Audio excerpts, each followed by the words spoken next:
Halo teman-teman semuanya, balik lagi di podcast Some Story, sebuah cerita yang inspirasi bareng gue Adam. Dan seperti biasa kita akan mulai suatu hal yang menarik dan juga dengan gestar yang seru juga pastinya. Di episode kali ini kita akan ngomongin soal hal yang sebenarnya gue inget-inget lagi. Ternyata gue pernah ngomongin hal ini di episode 14 bersama adik kelas gue, Rora ya, waktu itu. Dan waktu itu benar-benar menurut gue kita ngomongin soal gaya belajar sekarang dan juga kurikulum sekarang gimana sih gitu. Dan kita banyak share waktu itu udah lama banget. Ini aja sekarang kita masuk ke episode 82 gitu, dari 14 82 sangat jauh gitu ya. Dan makanya kita ngomong ini lagi, dan gue pengen penasaran juga sih, gimana sih sekarang akses pemerataan pendidikan di Indonesia, kemudian kualitas gurunya, mutu guru. Karena gue juga ada dua pelajaran yang menurut gue jadi musuh gue waktu sekolah, adalah bahasa Inggris dan juga matematika pasti. Kalau matematika kayaknya musuh semua orang. Tapi itu sih yang terkulik juga dengan orang yang juga sebenarnya terlibat di dunia pendidikan, dan juga mungkin banyak program-program juga yang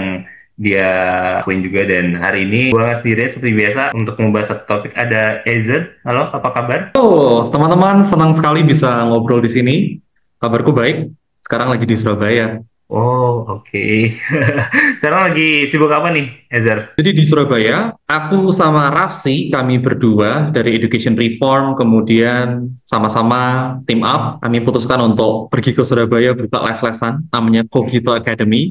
Kogito Academy ini fokusnya persiapan lomba kompetisi seperti MUN, debate, Scholars Cup, supaya orang-orang bisa siap menjadi juara dunia. Begitu. Baru kemarin Sabtu, kami foto bersama di tempat ini, juga bersama dengan para tutor dan juga calon murid. Hmm. Kita housewarming. Jadi sekarang kesibukannya di sana. Kogito Academy ini, MUN dan sebagainya itu, lesnya berapa lama tuh? Programnya sesuai dengan kebutuhan. Kita punya paket yang reguler untuk orang-orang yang Hmm. mau rutin belajar seminggu 2 kali, seminggu 3 kali, tergantung dengan kesepakatan. Tapi Hmm. juga disediakan kelas intensif buat teman-teman yang sudah tahu nih, Oktober besok ada Join Moon. Oke, aku mau ikut Join Moon, bisa nggak belajar sama Kogito? Bisa banget, kita intensif di sini. Oke. Gitu. Kegiatannya akademinya offline, harus offline ya? Offline di Surabaya, dan sebentar lagi kita akan rilis juga kelas-kelas online yang akan menolong orang-orang dari luar Surabaya juga bisa belajar bareng Kogito Academy.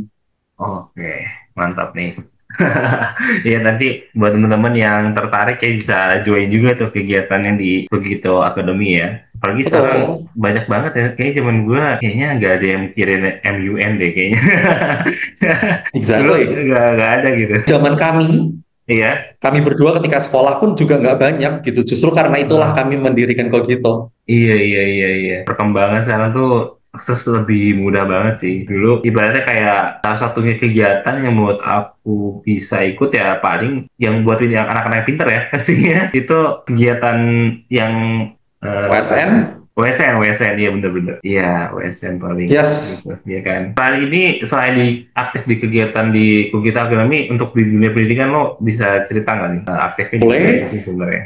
Jadi teman-teman kalau melihat virtual background yang ada di belakangku ini adalah Hmm. sekolah Kristen Lentera Ambarawa, tempat aku dulu studi dari SD sampai SMP, dan kemudian aku jadi guru pertama kali 2017 di sekolah ini juga. Jadi aku sudah Hmm. mengajar sejak 2017, Hmm. mengajar bahasa Inggris, mengajar paduan suara, mengajar Mandarin.因为我在高中学校学习汉语，所以我教汉语。Aku ngajar Zhongwen, ngajar Mandarin di sekolah ini juga waktu itu. Nah, sejak itu aku jadi makin cinta sama dunia pendidikan, aku jadi Hmm. cinta memperjuangkan hak-hak guru, aku jadi paham gimana Hmm. sulit, pedih, beratnya jadi guru. Nah, dari situ Hmm. aku apply ke Universitas Brawijaya untuk ambil program studi pendidikan bahasa Inggris. Hmm. Dan dari sana dengan kegiatan-kegiatan seperti mengajar di sekolah, karena ada, Hmm. kita manggilnya organisasi independen gitu ya, organisasi otonomi kampus, namanya FPMA, Forum Pengajar Muda IELTS. Kami Oh. datang ke sekolah-sekolah ngajar, dan di situ sekolah yang kami ajari sekolah-sekolah yang memang notabene miskin gitu, sekolah-sekolah yang memang notabene nggak punya guru yang cukup. Di situ semakin membara nih dalam hati bahwa hak-hak guru, hal-hal yang berkaitan dengan welfare, dengan kesejahteraan perlu diperjuangkan. Hmm. Makanya ketika aku lulus dari Brawijaya, aku sempat exchange ke Boston University, belajar soal leadership, business, karena aku sadar kalau pendidikan ditangani dengan lensa kepemimpinan yang baik, dan juga Hmm. dengan bisnis acumen yang baik, sebenarnya pendidikan itu bisa berdikari. Pendidikan nggak harus nunggu support dari pemerintah. Karena support dari Oke. pemerintah nggak akan cukup untuk menjangkau seluruh daerah, seluruh lapisan masyarakat. Hmm. Makanya ketika aku udah dengan pemahaman leadership dan juga bisnis itu, aku kembali ke sekolah ini jadi guru dan pengembang kurikulum.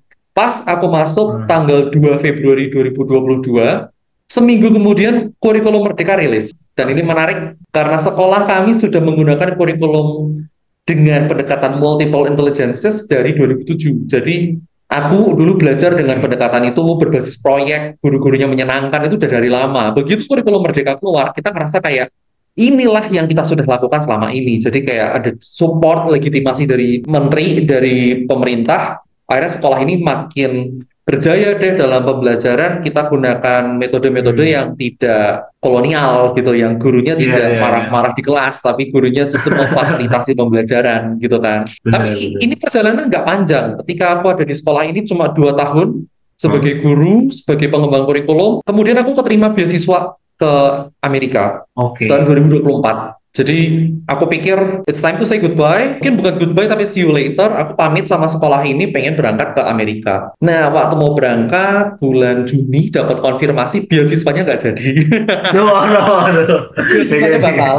Iya, iya, iya. Nah, gara-gara itu akhirnya aku sudah terlanjur pamit kan dari Ah, sekolah. ah, ah, ah. Sudah mau ke Amerika tapi nggak jadi. Akhirnya keliling Indonesia ke pantai-pantai, pergi ke daerah-daerah terutama dari NTT, Sulawesi untuk Hmm. mengerjakan Pitulung Ministry. Nah, Pitulung Ministry ini adalah arti Hmm. namaku dalam bahasa Jawa. Namaku itu kan Ezer, artinya Iya. penolong. Nah, penolong Hmm. itu kalau di bahasa Jawa itu pitulung. Hmm. Jadi Oke. gimana caranya supaya keberadaan Ezer yang menolong itu bisa diinstitusionalisasikan sehingga bisa direplikasi memberi dampak buat lebih banyak orang. Akhirnya sejak 2024 keliling Indonesia Hmm.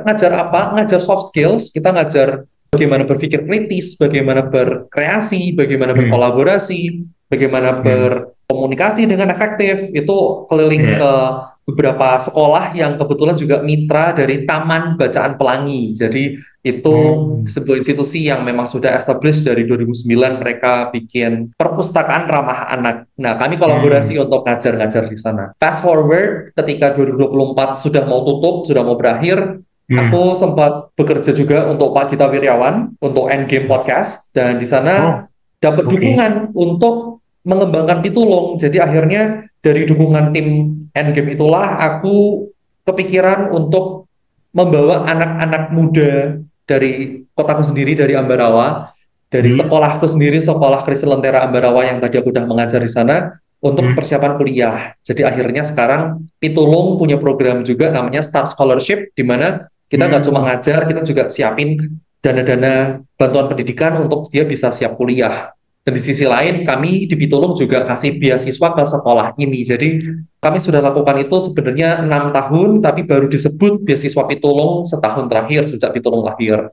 Itu Hmm. yang kami kerjakan, yang aku kerjakan di 2020. Tapi ada satu lagi nih, sorry ya banyak. Jadi karena aku tahu bahwa hal yang aku kerjakan ini hanya bisa menyentuh satu tempat dalam satu waktu, pendidikan ini kan Hmm. luas, sistemnya Iya. kompleks. Gimana caranya supaya Iya. tadi nih isu pemerataan pendidikan, kesejahteraan guru itu bisa diadvokasiin, akhirnya berdirilah Indonesian Institute for Education Reform, di mana Hmm. kami anak-anak muda yang punya kegelisahan terhadap pendidikan, yang punya kerinduan untuk perubahan di pendidikan, berkumpul untuk mewujudkan perubahan sistemik yang menolong setiap instansi dari lapisan institusi pendidikan, NGO atau organisasi kemasyarakatan, perusahaan, dan juga pemerintah untuk kita bersinergi bersama dalam Indonesian Institute for Education Reform, ekosistem pendidikan yang kita Hmm. harap bisa ada perubahan signifikan. Dan kami bersyukur karena dengan adanya education reform ini, kami bisa menyentuh stakeholder-stakeholder yang memang pengen berubah. Ada beberapa pengawas sekolah di Bali, ada sekolah-sekolah di pelosok yang pengen Hmm. ikut bersuara, ada organisasi pendidikan yang keliling Indonesia seperti Pitulung tadi. Kita gandengan tangan, kita bekerja sama, advokasikan hal yang penting. Dan kemarin pemimpin.id juga mengundang aku sebagai Direktur Indonesian Institute for Education Reform bicarain soal kualitas Hmm. guru, pemerataan guru, dan itu yang membuat aku semakin yakin bahwa oh ternyata memang banyak kok orang-orang Indonesia yang mau gandengan tangan mikirin pendidikan gitu. Jadi yang awalnya aku cuma bantu satu sekolah, yang awalnya aku cuma beasiswain satu anak, sekarang jadi bisa mikirin sistem dengan education reform ini. Tapi karena ini adalah sebuah layanan yang bukan pekerjaan bisnis gitu ya, ini kan bukan suatu pekerjaan yang bisa setiap hari dapat uang. Aku Iya. juga mengajar online, jadi selain Kogito, aku juga punya belajar bareng Yuk. Ini full online ngajar bahasa Inggris dan Mandarin. Jadi aku Hmm. ngajar untuk anak-anak yang mau belajar dari 0 ke 1, belajarnya di belajar bareng Yuk. 1 ke 10, belajarnya di Kogito. Sih, kesibukanku sepanjang hari gitu ya. Wow, gokil, gokil.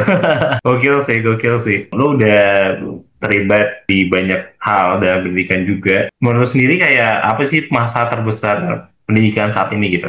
Apakah pemerataan? Apa Menarik. kamu tuh guru? Atau apa sebenarnya yang jadi Masalah terbesar ya, ya. politik. Politik. Karena Iya, pendidikan itu adalah sebuah sistem yang evergreen. Sebenarnya iya. perubahan itu nggak banyak terjadi di pendidikan. Justru Oke. perubahan banyak terjadi di teknologi, perubahan banyak terjadi di bisnis, perubahan banyak Hmm, terjadi di militer. Tapi hmm, pendidikan itu kan sebenarnya bicara soal manusia kan, dan manusia itu kan pada hmm, tahapan perkembangannya ya akan tetap selalu seperti itu. Namanya anak TK hmm. ya akan selalu bermain, namanya anak SD akan selalu Iya. bertanya, namanya anak SMP akan selalu ngegeng, namanya anak Hmm. SMA akan selalu berpikir melebihi batas-batas yang mereka diberikan gitu kan, karena mereka Iya, iya, remaja. iya. Jadi sebetulnya pendidikan kita tuh nggak banyak berubah. Kalau kita tahu di pendidikan kita ada ekosistem yang nggak sehat, ada kurikulum yang berganti-ganti, itu sebetulnya adalah ulah politik. Karena sadar nggak sadar, Hmm. siapapun yang ada di kekuasaan tertinggi di Indonesia itu punya pengaruh besar untuk pendidikan kita. Dan karena pendidikan kita ini punya APBN yang sangat besar, APBD yang sangat besar, jadi orang-orang politiknya menggunakan pendidikan sebagai sarana mereka lenggak-lenggok ala Miss Universe. Jadi mereka ini suka banget bikin program yang Iya. akan jadi show off, program unggulan, seakan-akan mereka orang yang peduli pendidikan, dan akhirnya Hmm. terciptalah pola setiap 5 tahun kita ganti kurikulum. Setiap Hmm. 5 tahun kita ganti kebijakan pendidikan. Ya karena Iya. ini waktunya aku untuk show off itu yang kelihatan di pendidikan kita di Indonesia. Oke, menarik nih. Tapi gini, beberapa waktu yang lalu gue nonton, ini channelnya Bang Panji Pragiwaksono, tapi khusus member sih sebenarnya. Dia ada satu konten ngomongin soal politik, judulnya adalah kebohongan terbesar politik. Salah satu kebohongan terbesar politik di Indonesia adalah merubah dari dalam. Ya, Jadi betul. kayak ya sebenarnya kayak orang-orang kayak lo misalnya masuk ibaratnya mungkin diberikan kesempatan untuk masuk ke pemerintah untuk merubah pendidikan itu balik lagi sih nggak akan mungkin terjadi karena tulisannya ada di ketua partai sebenarnya gitu kan. Nah ini yang Ya. jadi sulit banget, dilema banget untuk lo bilang masalah terbesar di pendidikan adalah politik gitu.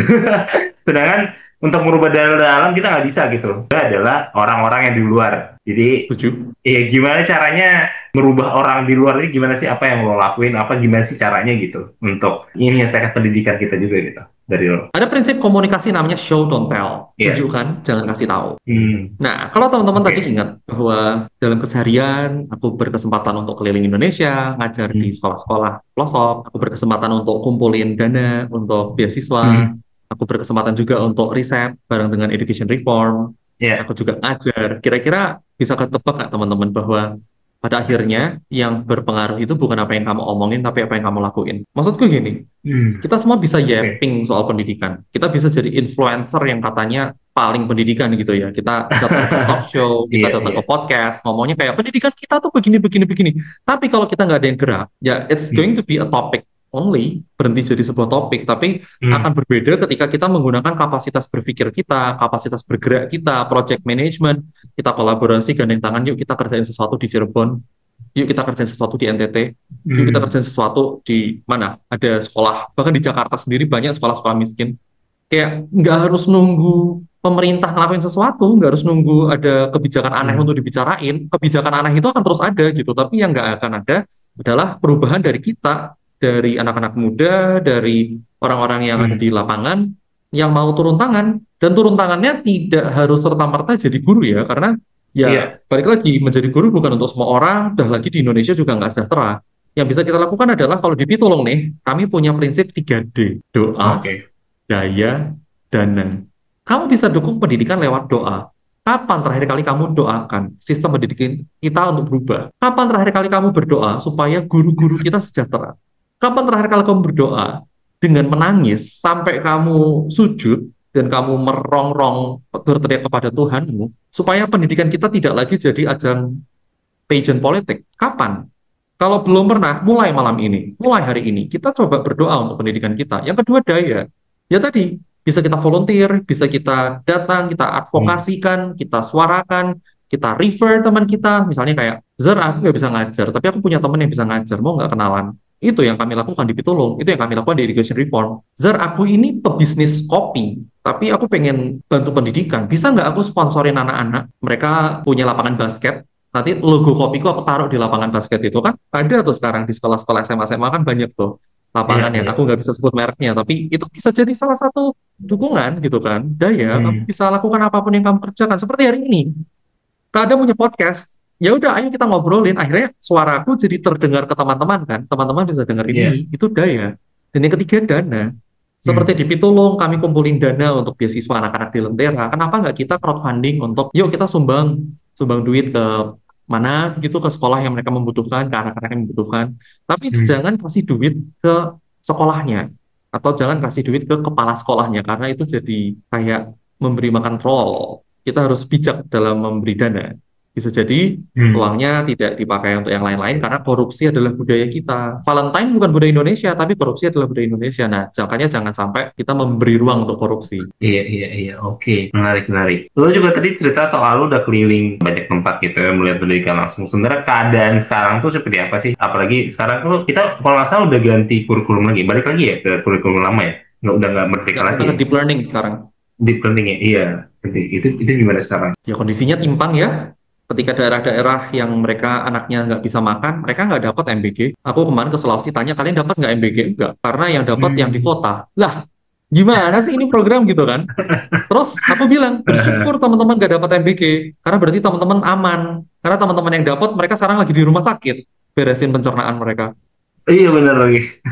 Ya kan? Iya Jadi ya. sekarang itu ada diskoneksi yang luar biasa lebar antara Hmm. realita lapangan dengan kebijakan dari kantor pemerintahan pusat. Karena Iya. begini, pemerintah itu kan sebenarnya butuh analis yang mengerjakan studi lapangan, bagaimana keadaan di lapangan. Tapi sayangnya Hmm. suara-suara yang masuk ke para pemberi kebijakan, para pembuat kebijakan itu suara-suara yang sebenarnya tidak realistis. Contoh, pemberian smart TV ke sekolah-sekolah. Guru-guru nggak butuh smart TV, guru-guru butuhnya adalah salary. Guru-guru nggak butuh itu adanya alat-alat yang bisa teknologi canggih. Orang internetnya nggak ada. Nah ini bedanya apa sama Chromebook? Nah, disitulah ada hal yang sebenarnya kita sebagai warga Indonesia, warga negara itu bisa intervensi dengan cara apa? Hmm. Ya kita tanya sama sistem pendidikan yang sekarang, kamu butuh bantuan apa? Gimana aku bisa tolong kamu? Aku punya podcast, aku punya bisnis, aku punya ini, aku bisa bantu apa? Hmm. Sekolah Kristen Lentera Ambarawa ini berdiri atas bantuan banyak orang. Asbesnya sumbangan dari orang bisnis asbes, catnya sumbangan dari tukang cat, properti pembangunan ini konsultannya juga sumbangan. Jadi kayak kita bisa kok dukung sistem pendidikan kita, nggak usah nunggu dari pemerintah pusat, tapi ya coba kita lakukan dari apa yang di sekelilingmu. Jadi Hmm. begini, kalau ditanya gimana kondisi pendidikan Indonesia sekarang, ya nggak banyak berubah karena itu jadi ajang politik, tapi bisa berubah kalau kamu lakukan sesuatu. Ini kan di 2025, 20 tahun lagi kita berfokus soal Indonesia Emas 2045. Apa yang terjadi 20 tahun lagi gitu kalau kalau kondisinya seperti ini gitu. Nggak usah ngomong kondisi seperti ini. Dari zaman Hmm. Majapahit, Indonesia nggak akan pernah jadi Indonesia emas. Indonesia nggak akan pernah. Tahu kenapa? Iya, gimana tuh? Kalau kita belajar sejarah dari zaman kerajaan-kerajaan Majapahit sampai kemudian masuk ke kolonialisme, lalu masuk ke masa perjuangan kemerdekaan, Hmm. lalu masa Orde Lama, Orde Baru, semuanya tuh sama, hanya beda casing. Prosesornya sama apa? Prosesor korupsi, prosesornya Oke. kolusi, prosesornya nepotisme, sehingga siapapun yang berada di kekuasaan tertinggi akan selalu punya kecenderungan haus kekuasaan, haus kekayaan. Hmm. Makanya kita sekarang punya kebijakan-kebijakan BBM satu pintu yang membuat swasta tidak bisa bergerak, kita punya Hmm. kebijakan tambang diizinkan, itu karena Hmm. sesimpel cinta uang. Dan ini core dari tanah kita, komunitas tercinta kita, Bumi Nusantara ini. Jadi Ya mau sampai 2045, 2145 kalau prosesornya nggak ganti ya kita akan tetap gini. Dari zaman Majapahit kok sampai bunuh-bunuhan kan. Iya, iya, Mereka iya. raja-raja bunuh-bunuhan, Ken Arok, Ken Dedes. Jadi nothing change, nggak ada perubahan. Banyak ngomong soal pemerataan. Dan sebenarnya dari guru Ya, sendiri selain ibaratnya tadi yang paling dibutuhkan adalah cara gaji guru sangat-sangat wow banget. kita ya. kita kita tahu lah ini jadi pembahasan semua orang karena kita lumayan tahu dan aksi yang terjadi juga tahu tuntutan seperti apa ya, karena kesenjangan yang sangat luar biasa sekali dengan gaji yang sangat jauh gitu dengan guru-guru kita kan. Nah tapi untuk mutu guru sendiri gitu, apa yang udah dilakuin sih saat ini gitu untuk meningkatkan kualitas guru itu sendiri gitu? Apakah ngerasa mungkin gaji guru segini karena mungkin dirasa kualitas gurunya belum mencapai level tertentu atau seperti apa gitu? Kalau kita bicara soal kualitas guru, kita perlu kembali ke Iya. zaman Orde Baru. Awal-awal masa pemerintahan Orde Baru, setiran politik untuk mematikan Orde Lama itu sangat kuat. Jadi semua orang yang ada afiliasi dengan Orde Lama, antara dibuang jadi eksil, diminta convert ke Orde Baru, atau dimatikan. Nah, termasuk cendekiawan-cendekiawan di zaman itu yang bekerja sebagai guru. Jadi kita punya Oke. intelek-intelek cerdas yang mungkin gelarnya tidak S3, tapi saat itu sarjana saja sudah setara S3 zaman sekarang begitu. Sangat Hmm. langka, jumlahnya sedikit. Iya. Intelektual-intelektual yang dulu menyuarakan suara-suara keresahan sosial, keturunannya sedang hidup sejahtera di Belanda, keturunannya sedang di Afrika karena waktu itu orang tuanya dibuang ke sana. Ada yang sekarang tinggal nama dan kita bahkan nggak tahu namanya siapa karena dibunuh dan sejarah dihapus. Jadi kualitas Hmm. guru kita tuh rendah bukan karena guru itu jelek, karena dulu ada gelombang pemusnahan intelektual yang gelombangnya nggak cuma satu, nggak cuma dua, tapi banyak dari masa awal Orde Baru sampai reformasi. Kita punya banyak Oke. intelektual yang akhirnya dipaksa berubah kewarganegaraan jadi profesor di Australia, jadi dosen di Hmm. Belanda, jadi orang di Amerika karena mereka nggak diterima di sini. Akhirnya yang bertahan di sini adalah orang-orang yang memang sorry itu saya antara mereka ngikut pemerintah Orde Baru atau ya memang nggak oke gitu di masa itu ya. Jadi ketika Oke. ada generasi baru, generasi muda yang mau jadi guru, nggak ada yang ngajarin, nggak ada yang bisa mentoring karena guru-guru lamanya hilang. Habis dah itu Oke. satu gelombang intelektualnya putus, akhirnya Hmm. jadilah karbitan. Jumlah guru harus ditingkatkan, mau nggak mau orang-orang yang kompeten diundang jadi guru yang nggak punya passion, yang nggak punya panggilan di pendidikan, mereka dipaksa ngajar di sekolah. Padahal mereka Hmm. disentil dikit aja marah-marah. Kan guru nggak bisa kayak gitu. Guru kan butuh Iya. kesabaran sepanjang usus yang tidak pernah berhenti gitu kan. Kayak Iya, kita harus iya, bisa iya, happy, iya. positif. Hilang itu semua dan dirasakan sampai akhirnya disuarakan ke kementerian Hmm. sebelumnya. Guru-guru ini butuh dilatih. Akhirnya lahirlah kalau teman-teman tahu program Merdeka Mengajar. Ya, ya, ya, ya. Merdeka Berapa? Mengajar itu program online di mana guru-guru pelatihan secara gratis Ya. belajar tentang pedagogi, classroom management, tentang subject matter expertise yang mereka sedang kuasai, yang mereka harus ajarkan. Ya. Itu diberikan platform Merdeka Mengajar itu. Tapi Hmm. sekarang pelatihan kembali normal, katanya sudah tidak zaman teknologi-teknologi lagi, pelatihan harus onsite. Akhirnya datanglah pelatihan coding, pelatihan AI di tempat, di hotel, berbayar, bayarnya pakai uang guru sendiri. Gila nggak? Sekarang guru-guru harus bayar Hmm. pakai uang mereka sendiri untuk ikut pelatihan dari pemerintah. Itu sesuatu yang buat saya marah besar. Itu yang Oke. dilakukan sekarang. Supaya apa? Bukan supaya gurunya maju, supaya bisnisnya jalan, karena ini politis. Wah. Wah, gokil sih. Range berapa itu harus bayarnya gitu? Yang Gaji lo guru tahu. honorer itu 300.000 per bulan, 500 Ah, ribu per bulan. Pelatihan oke. itu 1,3 juta. Wah, gokil. Ih, jauh banget dong. Setengahnya dong. 1,3 juta. Bahkan Wah. UMR Kabupaten Semarang yang sekitar 2,4 aja itu Hmm. lebih dari setengahnya. Aduh, Mau tahu? gua speechless banget sih. Ini gila banget sih. Gua bingung ya. Gimana caranya gitu. Ya Sulit banget ya. caranya, ya Indonesia Emas itu mimpi omong kosong lah kalau kita ngelihat kondisi seperti ini. Iya, iya. Apa yang terjadi kalau misalnya guru-guru ini menolak untuk ikut gitu? Ini program yang diwajibkan atau gimana nih? Diwajibkan.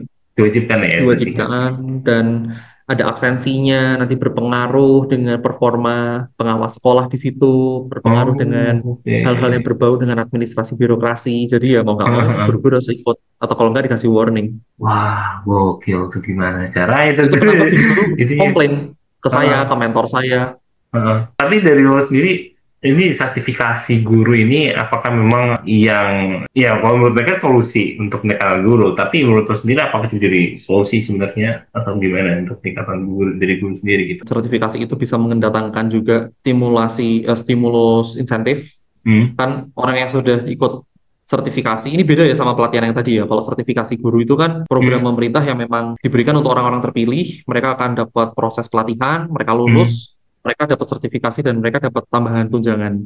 Kalau yang ini sejauh ini memang walaupun secara eksekusi banyak masalahnya, tapi jujur selama itu meningkatkan kesejahteraan guru, guru-guru bersyukur dengan adanya program itu. Guru-guru bersyukur karena mereka diapresiasi dan diberikan ruang belajar. Dan jujur ini memang bagus pelatihan yang diberikan oleh sertifikasi guru, baik itu dari guru penggerak maupun PPG, semuanya memang diajar oleh orang-orang yang memang Hmm. mengajar begitu kan. Nah, yang jadi masalah adalah akar masalahnya bukan di situ. Jadi masalah pendidikan yang tadi kita sudah bahas dari awal sangat panas dan penuh dengan ranjau, bahaya Iya. ngomongnya, itu kan bukan di kualitas gurunya. Iya. Nah, kalau kualitas gurunya sendiri, sebenarnya kita nggak kalah. Bahkan kalau teman-teman tahu di sejarah, ada satu masa di mana kita tuh ekspor guru. Hmm.